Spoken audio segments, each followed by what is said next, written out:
नमस्कार साथियों, वेदांत क्लासेस के डिजिटल प्लेटफॉर्म पर आपका हार्दिक स्वागत, अभिनंदन। साथियों, आज हम चर्चा कर रहे थे अव्यय टॉपिक के ऊपर, यानी कि अविकारी शब्दों के ऊपर। पर हमारी एक क्लास हो चुकी है, आज सेकंड क्लास है। पहली क्लास में हमने जैसे अव्यय के बारे में सामान्य जानकारी ली और साथ ही में अव्यय के भेद कौन-कौन से होते हैं, क्रिया विशेषण, संबंध बोधक, समुच्चय बोधक, विस्मयादि बोधक, निपात, इनके ऊपर हमने चर्चा की।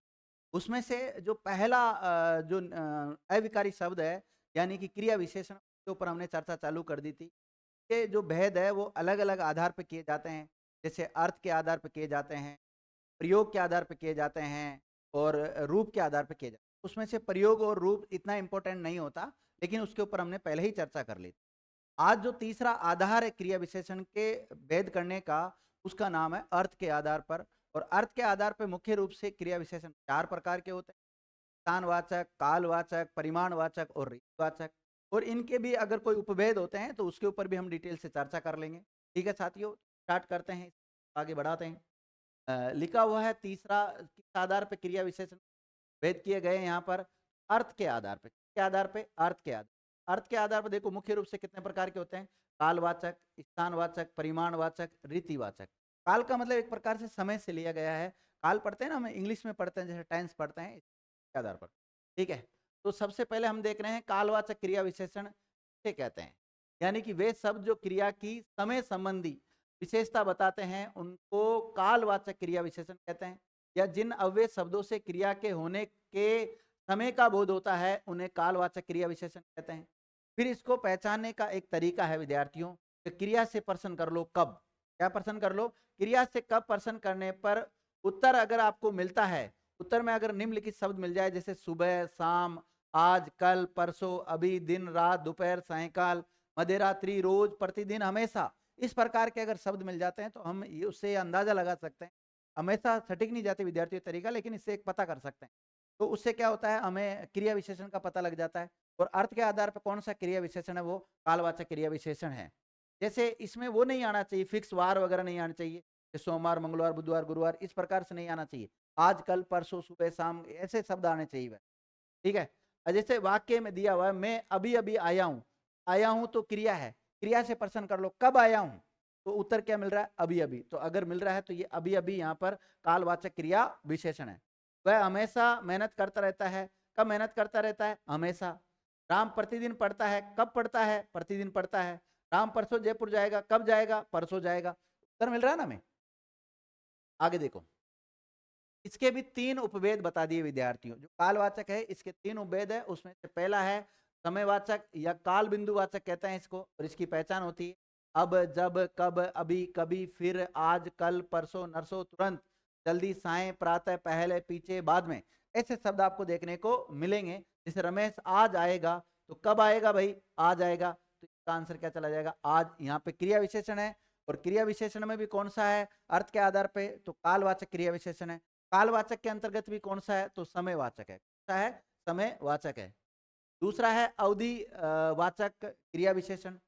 इसमें आ जाता है जैसे आज, कल, सदा, हमेशा, निरंतर, लगातार, सदैव, दिन भर, रात भर, नित्य, अभी भी, ऐसे शब्द आते हैं। जैसे रमेश सदैव पढ़ता रहता है, तो कब पढ़ता रहता है? सदैव। क्रिया विशेषण है, कालवाचक क्रिया विशेषण है। लेकिन उसके अंतर्गत कौन सा जाएगा ये विद्यार्थियों? तो ये जाएगा विद्यार्थियों किसमें? ये जाएगा अपने अवधि वाचक इसमें। ठीक है। बात करें हम बारंबारता वाचक या पौने पुण्य वाचक की बात करें, इसकी पहचान होती बार बार, बारंबार, अक्सर, बहुधा, प्रतिवर्ष, कभी कभी, प्रतिदिन, हर रोज, कई बार, हर बार, इस प्रकार इसकी पहचान होती है। जैसे अगर हम बात करें वाक्य में प्रयोग करके, रमेश प्रतिदिन खेलता। कब खेलता? प्रतिदिन। अब ये कालवाचक तो है, लेकिन कालवाचक में कौन सा है? बारंबारता वाचक है। रमेश बहुधा घूमने जाता है, वह बार बार चीखता है। तो ये सब इसके उदाहरण है साथ, है ना। दूसरा जो भेद है इसका अर्थ के आधार पे, वो कौन सा है? स्थानवाचक। स्थान यानी कि क्रिया मैं ऐसे सामान्य परिभाषा दे देता हूं। क्रिया विशेषण के ऐसे शब्द जो क्रिया की स्थान से संबंधित विशेषता बताते हो, उनको क्या कहते हैं? क्रिया स्थानवाचक क्रिया विशेषण कहते हैं साथियों। समझ गए? जिस क्रिया विशेषण से स्थान और दिशा की सूचना मिलती है, उसे स्थानवाचक क्रिया विशेषण कहा जाता है। क्रिया से प्रश्न कर लो कहाँ या किधर। देखिए अगर हमने अभी कालवाचक की पहचान देखी, क्रिया से प्रश्न क्या कर रहे थे, हम कब कर रहे थे। लेकिन अगर हम आपको स्थानवाचक क्रिया विशेषण की पहचान करनी है तो क्रिया से आप प्रश्न करो, कहाँ ऑब्लिक किधर प्रश्न कर लो, कुछ भी कर लो, दोनों में से उत्तर मिल जाएगा। प्रश्न करने पर जो उत्तर मिलता है वह स्थानवाचक क्रिया विशेषण होता है। जैसे उत्तर में हमें क्या मिलेगा, यहाँ वहाँ इधर उधर ऊपर नीचे अंदर बाहर सामने आगे पीछे दाएं बाएं दूर बगल पास, ये सब मिल जाएगा। जैसे सुरेश बाहर खड़ा है, पूजा ऊपर बैठी है, कॉलेज जाने के लिए दाएं मुड़ना, वह आगे गया, वे ऊपर बैठे हैं, मामा जी बाहर घूम रहे हैं, तुम वहाँ क्या पढ़ रहे हो। जैसे सुरेश बाहर खड़ा है, प्रश्न कर लो विद्यार्थियों, कहाँ खड़ा है, बाहर खड़ा है, उत्तर मिल गया ना हमें। इसी प्रकार इसके दो उपभेद होते हैं स्थानवाचक के, एक तो स्थितिवाचक होता है, एक दिशावाचक होता है।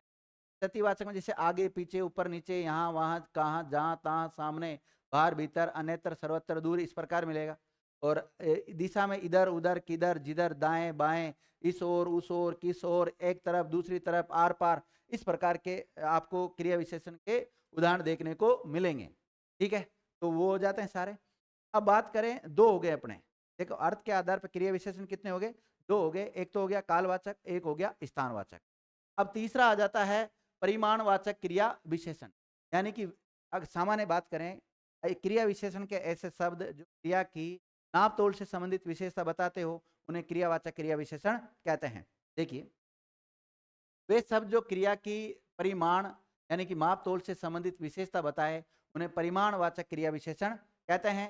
जिन क्रिया विशेषण शब्दों से क्रिया की अधिकता और न्यूनता का परिमाण का बोध होता है, उन्हें परिमाणवाचक क्रिया विशेषण कहते हैं। क्रिया से कितना प्रश्न करने पर जो उत्तर मिलता है वह परिमाणवाचक क्रिया विशेषण होता है। अब देखो, हमने अगर कालवाचक की पहचान करनी थी तब तो क्रिया से प्रश्न क्या किया, कब। अगर हमें स्थानवाचक की पहचान करनी थी तो क्रिया से कहाँ और किधर प्रश्न किया। और परिमाणवाचक की पहचान करनी है तो क्रिया से प्रश्न क्या करेंगे हम, कितना। क्या प्रश्न करेंगे, कितना। और जो उत्तर मिलेगा तो वो क्या होगा विद्यार्थियों, परिमाणवाचक होगा। उत्तर में अनिश्चयवाचक मिलते हैं, जैसे कम थोड़ा ज्यादा अधिक कई, इस प्रकार के आपको उदाहरण देखने को इसमें मिलेंगे। जैसे मेले में कई लोग आए, तो ये तो लोग की विशेषता बता रहा है, ये क्रिया विशेषण नहीं है, केवल विशेषण है। यहाँ कई किसका काम कर रहा है, विशेषण का काम कर रहा है, ध्यान रखना। क्रिया विशेषण नहीं है, क्रिया की विशेषता नहीं बता रहा है, ये लोगों की विशेषता बता रहा है। अगर बात करें मेले में लोग कई बार आए, तो यहाँ कई बार आए तो आने की विशेषता बता रहा है, क्रिया की विशेषता बता रहा है। इसलिए यहाँ कई किसका काम कर रहा है, क्रिया विशेषण का काम कर रहा है। क्रिया विशेषण में भी अगर देखें हम अर्थ के आधार पे कौन सा काम कर रहा है, परिमाणवाचक क्रिया विशेषण का काम कर रहा है। जैसे रमेश बहुत कम खाता है, तो यहाँ कम तो है, देखो खाता है तो क्रिया, कम क्या है, क्रिया विशेषण, और बहुत क्या है, प्रक्रिया विशेषण है, ध्यान रखना। तो उतना खाओ जितना पचा सको, उतना खाओ जितनी भूख हो, मैदान में काफी लोग पहुंचे, तो यहाँ काफी विशेषण का काम कर रहा है। यानी कि ये अविकारी शब्द नहीं है, विकारी शब्द का उदाहरण है। मुझे थोड़ा खाना दो, ये भी विशेषण का काम कर रहा है, क्रिया विशेषण नहीं है। के पास पर्याप्त कपड़े हैं, ये भी विशेषण का काम कर रहा है। रमेश बिल्कुल थक चुका है, ये क्रिया विशेषण है। उसने पर्याप्त कार्य किया, तो ये विद्यार्थियों ये क्या है, पर्याप्त कार्य, मतलब ये इसकी वो बता रहा है विशेषता क्रिया की। मैं थोड़ा खाता हूँ, क्रिया विशेषण। सैनिकों ने बहुत खाया, ये क्रिया विशेषण है, परिमाणवाचक। मैं थोड़ा खाता हूँ, ये भी परिमाणवाचक क्रिया विशेषण है। वह पर्याप्त खाता है, परिमाणवाचक क्रिया विशेषण है विद्यार्थियों। आगे अगर देखें हम इसके जो परिमाणवाचक क्रिया विशेषण है, इसके भी 5 उपभेद बताए गए हैं। और 5 कौन कौन से हैं, जैसे अधिकता बोधक, न्यूनता बोधक, पर्याप्ति बोधक, तुलना बोधक, श्रेणी बोधक। इसकी कुछ पहचान दे रखी, जैसे अधिकता बोधक में बहुत, अधिक, बड़ा, खूब, पूर्णतः, अति, बिल्कुल, सर्वथा, निपट, अत्यंत, अतिशय, ऐसे शब्द देखने को आपको मिलेंगे। और न्यूनता बोधक की बात करें तो न्यूनता बोधक में जैसे थोड़ा, कम, जरा, कुछ, किंचित, टूक। और पर्याप्ति बोधक की पहचान की बात करें तो केवल, सिर्फ, बस, कम, पर्याप्त, काफी, ठीक, यथेष्ट, अस्तु, इस प्रकार के शब्द आपको देखने को मिलेंगे। अगर बात करें तुलना बोधक की, तो तुलना बोधक में देखो कौन से आते हैं, जैसे से अधिक, से कम, इतना, बढ़कर, जितना, उतना, इतना, बढ़कर, ये सब आ जाते हैं। और श्रेणी बोधक की बात करें तो श्रेणी बोधक में विद्यार्थी जैसे थोड़ा थोड़ा, बारी बारी से, क्रम क्रम से, एक एक करके, यथा क्रम, यथा विधि, तिल तिल, ये सब इसके श्रेणी बोधक के अंतर्गत आ जाते हैं। और अर्थ के आधार पर जो अंतिम भेद आता है वो आता है रीतिवाचक। कौन सा आता है, रीतिवाचक, रीति का मतलब होता है एक तरीका। देखिए क्या लिखा हुआ है, वे सब जिनसे क्रिया के होने के ढंग का या उनके तरीके का पता लगता है उसे रीतिवाचक क्रिया विशेषण कहते हैं। या जिस क्रिया विशेषण से निश्चय, अनिश्चय, कारण, निषेध आदि का बोध होता है उसे रीतिवाचक क्रिया विशेषण कहते हैं। और क्रिया से प्रश्न कर लो कैसे, उत्तर मिलने पर जो मिलता है विद्यार्थी वो रीतिवाचक क्रिया विशेषण के अंतर्गत आ जाएगा। उत्तर में आपको क्या मिलेगा, अचानक, एकाएक, अकस्मात, सहसा, एकदम, धीरे, तेज, मंद, ऐसे, वैसे, कैसे, क्यों, कदाचित, अवश्य, इसलिए, तक, सा, तो, हाँ, जी, यथाशक्ति, आजीवन, निसंदेह, सा तक, यथा संभव, पूर्ति, ये सब मिल जाते हैं विद्यार्थी। और इसके लिए आपको एक ये नोट जो लिखा हुआ बहुत इंपॉर्टेंट है, यानी कि जो कालवाचक, स्थानवाचक और परिमाणवाचक में जो उदाहरण नहीं गए हैं क्रिया विशेषण के अर्थ के आधार पर, वो सारे उदाहरण किस में चल जाते हैं, रीतिवाचक में चल जाते हैं। ये नोट डाल के लिखा हुआ है, कालवाचक, स्थानवाचक और परिमाणवाचक क्रिया विशेषणों के अतिरिक्त अन्य सभी प्रकार के क्रिया विशेषणों को हम रीतिवाचक क्रिया विशेषण के अंतर्गत रख सकते हैं। समझ गए इस बात को। देखो इसके जो रीतिवाचक क्रिया विशेषण उदाहरण, शेर अचानक सामने आ गया, तो यहाँ शेर जातिवाचक संज्ञा का काम कर रहा है, अचानक रीतिवाचक क्रिया विशेषण है, सामने यहाँ स्थानवाचक क्रिया विशेषण का काम कर रहा है, और क्रिया क्या है यहाँ पर आया। तो एक वाक्य में एक से अधिक क्रिया विशेषण आ सकते हैं, दो आगे इसमें, लेकिन हमें तो अचानक को रेखांकित करना है। वह हमारी बातें ध्यान पूर्वक सुन रहा है, उसने विषय को भली भांति समझ लिया है। काला घोड़ा तेज दौड़ता है, काला है, काल नहीं है, काला, काला घोड़ा तेज दौड़ता है, तो तेज यहाँ पर क्रिया विशेषण है, और वो भी कौन सा है, रीतिवाचक क्रिया विशेषण है।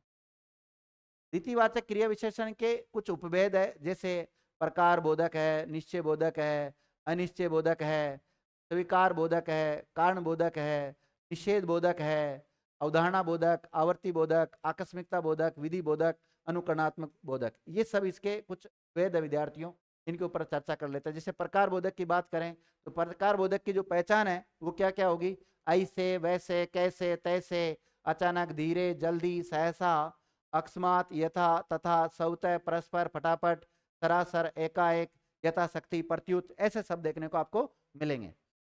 सब रीतिवाचक में जाएंगे। निश्चयवाचक, निश्चय बोधक में कौन से आते हैं, जैसे इसकी पहचान क्या है, अवश्य, सही, निसंदेह, सचमुच, निसंदेह, बेशक, जरूर, अलबत्ता, वस्तुतः, हाँ, अवश्य, दरअसल, इस आएगा। जैसे रमेश अवश्य आएगा, ये अवश्य आएगा रीतिवाचक क्रिया विशेषण है, लेकिन उसमें भी कौन से में चल जाएगा, निश्चय बोधक में चला जाएगा। अनिश्चय की पहचान क्या है, जैसे शायद, कदाचित, यथा संभव, संभवतः, बहुधा, कदाचित, अक्सर, प्राय, ऐसा आएगा। जैसे हो सकता है शायद पत्थर आवे, तो इस प्रकार के उदाहरण इसके देखने को आपको मिल सकते हैं। दूसरा, जैसे स्वीकार बोधक भी इसका उपभेद होता है, ये जिसे हम स्वीकृति बोधक भी कह सकते हैं। कई बार क्या होता है, एग्जामिनर स्वीकार बोधक दे देता है, कई बार स्वीकृति बोधक दे देता है, तो इसमें ज्यादा टेंशन लेने की जरूरत नहीं है। जिन नव्य शब्दों से क्रिया की स्वीकृति का ज्ञान होता है उसे स्वीकार बोधक कहते हैं। इसकी पहचान क्या होती, हाँ, जी, ठीक, बिल्कुल, बिल्कुल ठीक, सच, हाँ, जी, हाँ, ये सब होते हैं। कारण बोधक या हेतु बोधक की पहचान क्या होती है, इसलिए, क्योंकि, अतः, क्यों, अतएव, काहे को, ये सब आते हैं। निषेध बोधक की बात करें इसकी पहचान क्या होती है, न, नहीं, कभी नहीं, मत, ये होता है। जैसे सड़क पर मत खेलो, मैं नहीं जाऊंगा, क्रिकेट मत खेलो, ये सब विद्यार्थियों क्रिया विशेषण है, लेकिन कौन से हैं, निषेध बोधक क्रिया विशेषण के अंतर्गत ये आ जाते हैं, ध्यान रखना। ठीक है। और कुछ संस्कृत क्रिया विशेषण दे रखे हैं जो तत्सम तद्भव शब्दों के अंतर्गत आते हैं, जैसे प्रेम, बस, ध्यान पूर्वक, प्राय, यैन, कैन, प्रकांड, किंचित, अकस्मात, पूर्ववत, कृपया, स्वभावतः, वस्तुतः, बहुधा, वृद्धा, व्यर्थ, संप्रति, सने, सहसा, साक्षात, पूर्वत, सर्वत्र, अन्यत्र, सर्वथा, कदाचित, आज, अद्य, कल, कल्प, परसों, परसों भी आ जाता है, बार बार को बार बार, आगे, अग्रे, साथ, सार्थम, सामने, सम्मुख, इस प्रकार आ जाते हैं। उर्दू के भी कुछ क्रिया विशेषण जैसे जबरन, जरूर, बिल्कुल, अक्सर, बाला बाला, हमेशा, सही, नगीच, आखिर, खूब, जल्दी, जल्द, मसलन, फौरन, ये सब आ जाते हैं विद्यार्थी। ठीक है। तो इस प्रकार ये जो क्रिया विशेषण हम पढ़ रहे हैं अर्थ के आधार पे ये कंप्लीट हो जाते हैं साथियों। उम्मीद कर रहा हूँ आपके समझ में आ गया होगा।